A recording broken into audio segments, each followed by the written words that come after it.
तो चलिए बहुत बहुत स्वागत है जोरदार तरीके से मेरे जितने भी जैग एस्पिरेंट हैं। जज एडवोकेट जनरल एंट्री की जब मैं बात करता हूं तो मुझे लगता है इस देश में अगर हम फौज के अंदर सबसे मैच्योर और क्रेडिबल एंट्री की बात करें तो वो अपने आप में जैग एंट्री दिखाई देती है। ऑब्वियसली आप लॉ कंप्लीट हैं, आप क्लैट पीजी में अपीयर हुए हैं, तो कहीं ना कहीं आपका जो लॉ के प्रति अफेक्शन है, डेडिकेशन है, वो कमाल का है। बट फौज ने भी एक रास्ता दिया कि लॉ अगर आपका प्रोफेशन है और साथ में आर्मी जैसा पैशन जुड़ जाए तो मुझे लगता है कि अपने आप में एक बेहतर कर पाने का अवसर आप सबके पास आता है, और उसी एंट्री का नाम है जज एडवोकेट जनरल एंट्री, जो कि निनामी के अंतर्गत है। तो आज ऑब्वियसली डेट सिलेक्शन लिंक आ चुकी है, डेट आप चुन चुके हैं, अलग अलग डेट्स आपके पास हैं जिन डेट्स पे आप एसएसबी में अपीयर होने जा रहे हैं।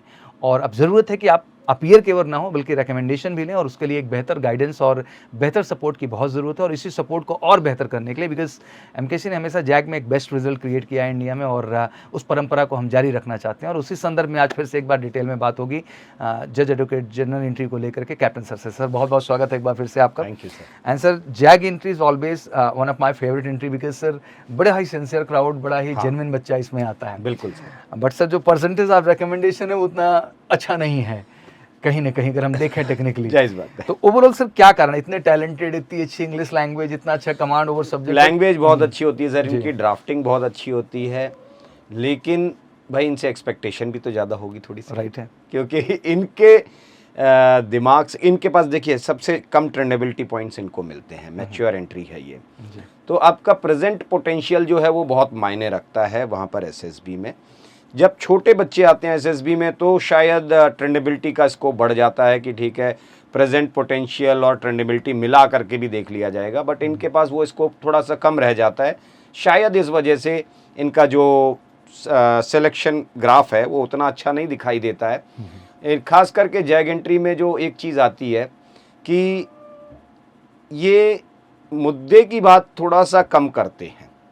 ये मैं इनकी जो अभी तक मैंने पकड़ा है इनको, कि जब इंटरव्यू आता है तो ये थोड़ा घुमाने लग जाते हैं। ओके, डिप्लोमेटिक होते हैं थोड़ा सा ये लोग।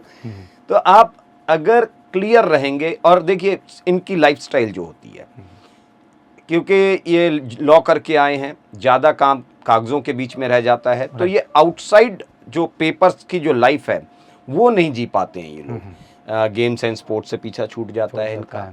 फ्रेंड सर्कल थोड़ा सा इनका अगर होता है तो वो एडवोकेट्स के बीच में ही रह जाता है, बाहर का लाइफ मिलती नहीं है इनको वो लाइफ, क्योंकि अभी ये बहुत यंग होते हैं।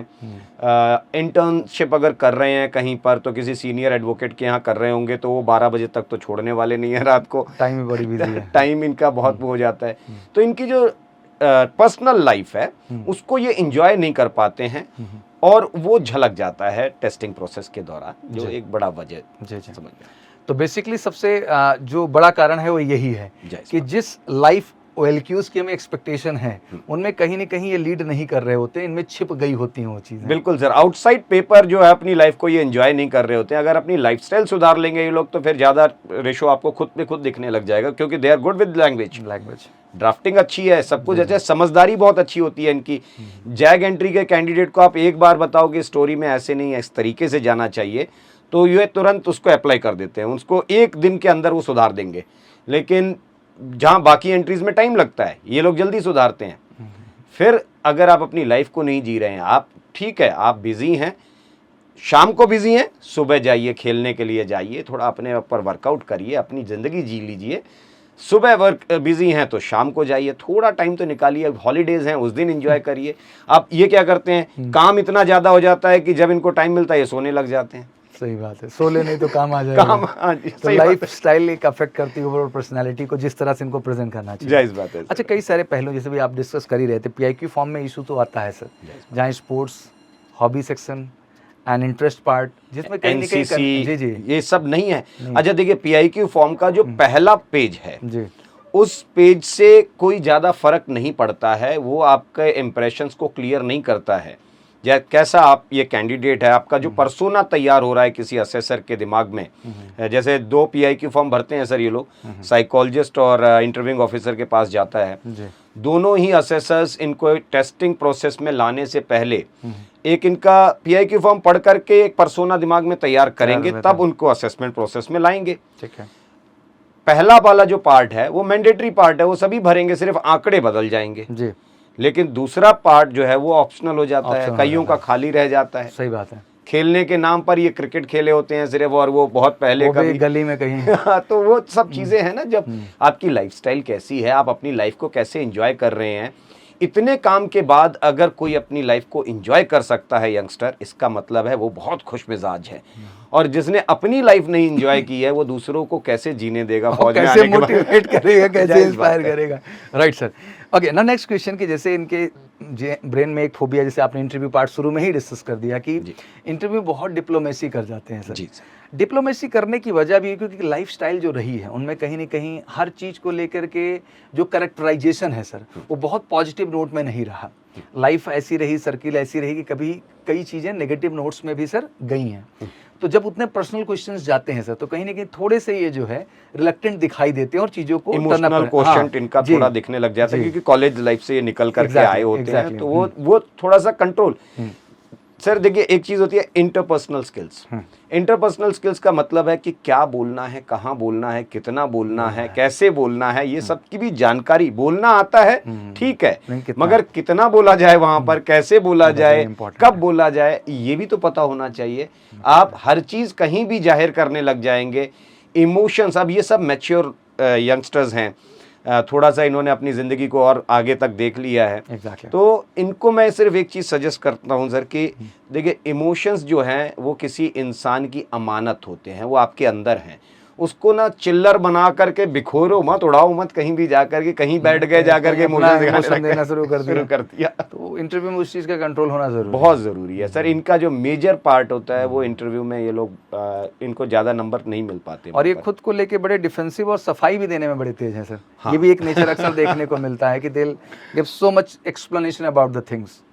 एक जो एक्सेप्टेंस लेवल इनका देखा जाता है, एक्सेप्टेंस लेवल भी थोड़ा लो देखा जाता है। खास करके ये जीटीओ के जो काम होते हैं उसमें ग्रुप वर्क जब आता है तो दूसरों के ओपिनियन जल्दी एक्सेप्ट नहीं कर पाते हैं। इनके अंदर ये भी एक दिक्कत है, वकीलों वाला नेचर आ जाता है जी कि मेरी बात सही है, मुझे अपोनेंट की बात पे अग्री नहीं करना है। हाँ, अगर किसी का एक्सेप्टेंस लेवल अच्छा नहीं है तो फिर वो फौज में सर्वाइव कैसे करेगा आकर के, तो ग्रुप बिहेवियर की बात हो गई और वो लाना ही पड़ेगा।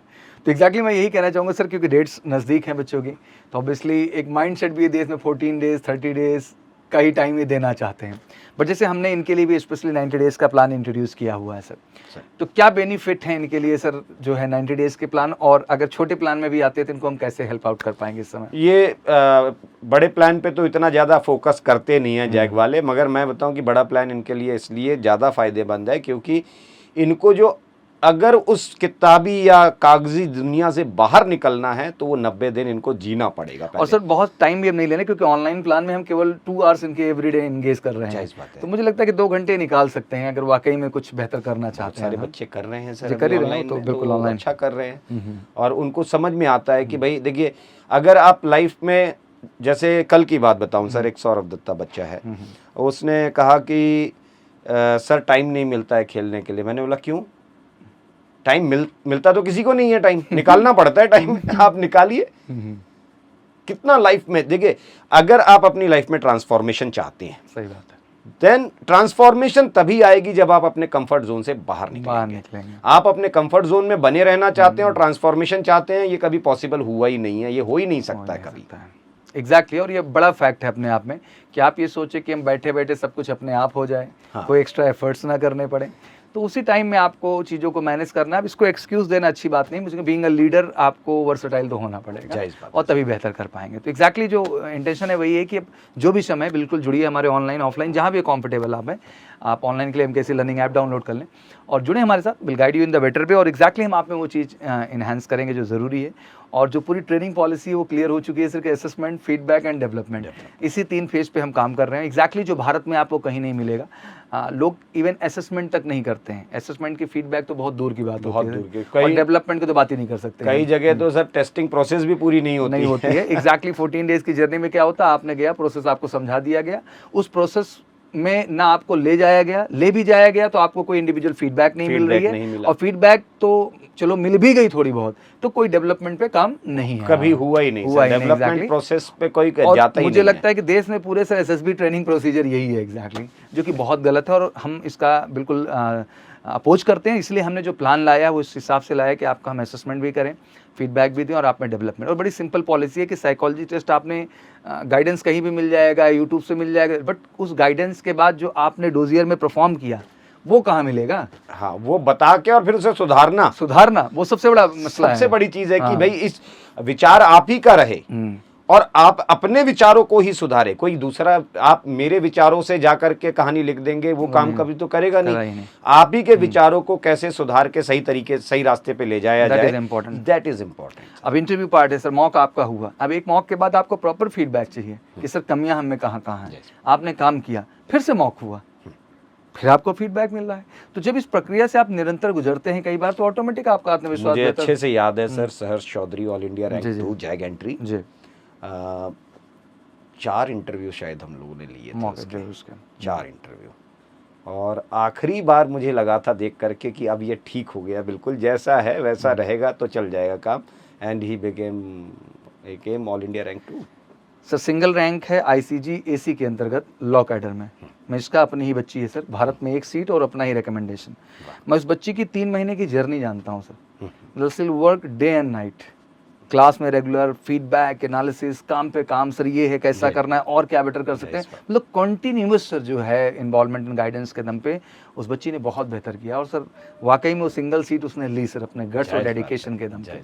तो मुझे लगता है कि वाकई में ये भी कर सकते हैं, बस ज़रूरत है कि इनिशिएटिव के साथ आएँ, और हम सब तैयार हैं आपको उस मैच्योर स्टैंडर्ड ऑफ गाइडेंस में ले जाने के लिए। और हमारी पॉलिसी जो ट्रेनिंग की है बड़ी क्लियर है, और इससे हम बेहतर कर रहे हैं, और भारत में हम सबसे बेहतर करके दिखाएंगे इस चीज़ को। That's the promise. चलिए, तो थैंक यू सो मच। और बिल्कुल आप सब जुड़िए फटाफट, एमकेसी के ऑनलाइन पोर्टल से भी जुड़ सकते हैं, एमकेसी लर्निंग ऐप से, ऑफलाइन कैंपस में आ सकते हैं, बट जुड़िए और अच्छे से गाइडेंस लीजिए, बढ़िया फीडबैक लीजिए, और उन पर डेवलपमेंट करके इस बार श्योर शॉर्ट जैग एंट्री में रिकमेंडेशन लीजिए। Thank you so much, wish you good luck. जय हिंद, जय भारत।